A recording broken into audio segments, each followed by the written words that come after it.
Of all the members of the Drukhari race, beings that are well known and rightly feared for their acts of cruelty and sadism, few are as skilled in the art of inflicting pain and suffering unto others than the twisted individuals known as the Haemonculi. The Haemonculi are a strange amalgamation of alchemist, artist, surgeon, and interrogator who once served as the undisputed masters of the ancient Eldari Empire. The various Haemonculi covens are known to provide a number of services for the denizens of Commoragh, and their talents for genetic engineering and surgical manipulation are beyond compare. A Haemonculi's talents in the art of flesh crafting can be used to enhance one's beauty to unprecedented levels, grant a warrior a number of biological enhancements such as fully functional wings or talons, as well as creating monstrous constructs such as grotesques or talos pain engines, which are often used by the various cabals as they conduct their raids upon the material realm. One of the most notable and important tasks performed by the Haemonculi is demonstrated by their ability to resurrect the dead, not as mindless cadavers, but as true living beings.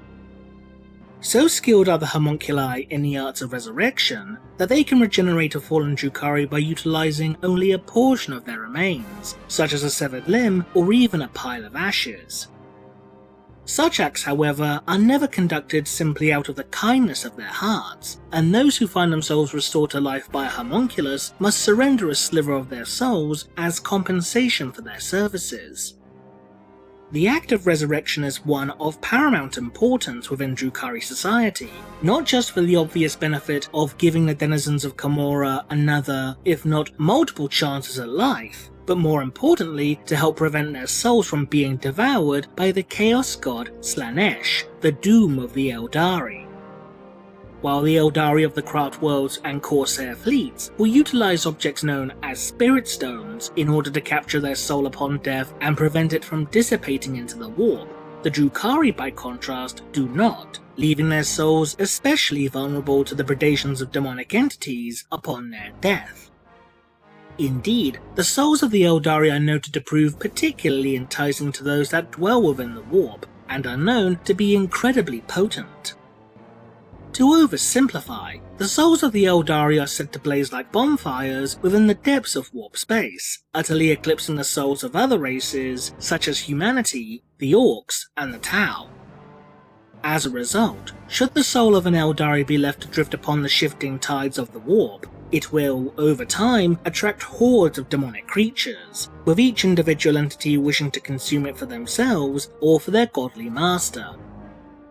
Because of this, the services of the Haemonculi become integral for the continued existence of the Drukhari, as these flesh crafters are not only capable of regenerating the body, but also restoring the soul. While such an act may seem trivial to a Homunculus, the fact that Eldari souls are so attractive to demons would theoretically mean that such an act must be performed within an incredibly short frame of time. And yet, the Haemonculi, given the right tools, are shown to be capable of reviving those that perished decades, centuries, and even millennia ago. With these various factors in mind, this leads to the question: just how are the Haemonculi able to restore the souls of those that they resurrect?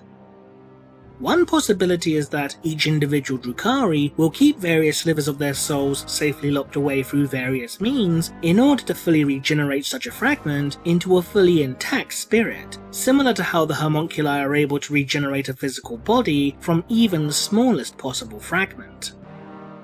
This would initially appear to be the most likely hypothesis, for as detailed within the 8th edition Drukhari Codex, various receptacles containing the essence of Asdrubal Thekt, the supreme overlord of Commoragh, were destroyed prior to his assassination in an attempt to prevent the Haemonculi from regrowing him after his death. However, given that the Codex states that the receptacles that housed Vekt's essence were stated to have been destroyed so as to prevent the Haemonculi from regrowing him specifically, this would appear to suggest that such repositories may have contained the Overlord's biological essence, such as blood or another type of DNA sample, as opposed to any form of spiritual essence, although it is admittedly possible that these receptacles may have contained some combination of the two. With this latter possibility in mind, it's certainly not unfeasible to assume that certain Drukhari, such as Archons, may store a fragment of their spiritual essence within secret vaults, especially when you take into consideration that the Homunculi will take a portion of a Drukhari's soul as payment for any resurrections that they perform. However, not all members of Drukhari society, in particular those of a lower standing, such as those warriors known as Half-Born, are able to necessarily afford to take such precautions for one reason or another, and many will need to rely upon the Haemonculi to effectively drag their souls from the warp in order to physically return them to their bodies.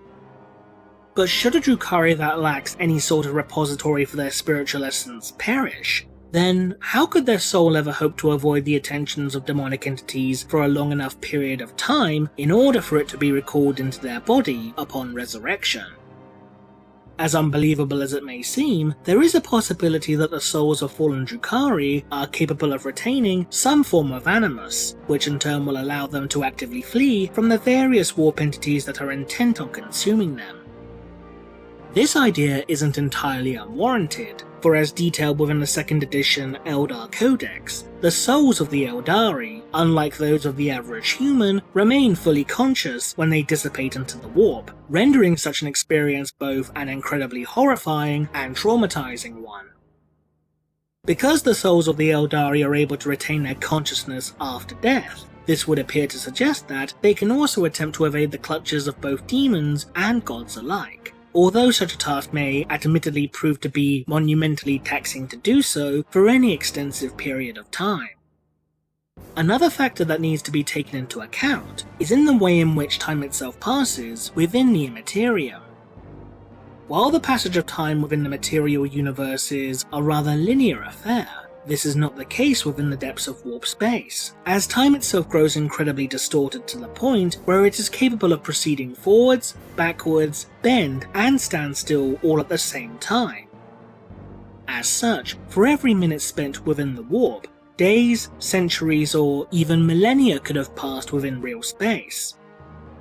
It is partly because of this time dilation which allows many of those Astartes that turned traitor during the course of the Horus Heresy, an event which occurred over 10,000 years ago, to continue waging their long war against the Imperium of Man to this day.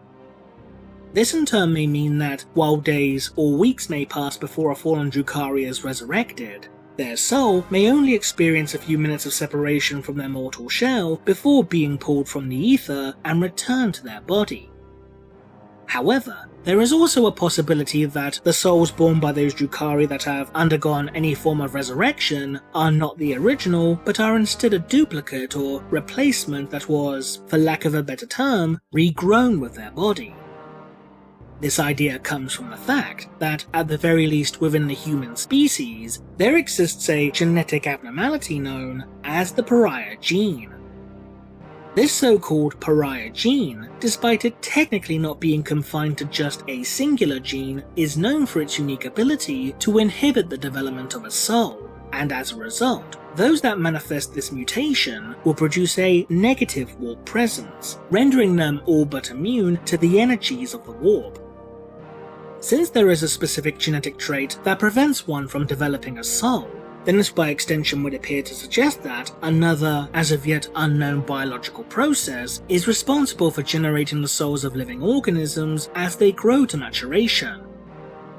By extension, this could also mean that should a Drukhari be regenerated from a scant handful of remains, such as a severed finger or a blood sample, then they would theoretically go on to effectively develop an entirely new soul. Perhaps the truth is some combination of these previously mentioned hypotheses, or maybe the homunculi make use of an altogether different and esoteric method as they perform their services. Only the homunculi themselves will know the truth. What do you think? Leave a comment below, and thanks for watching.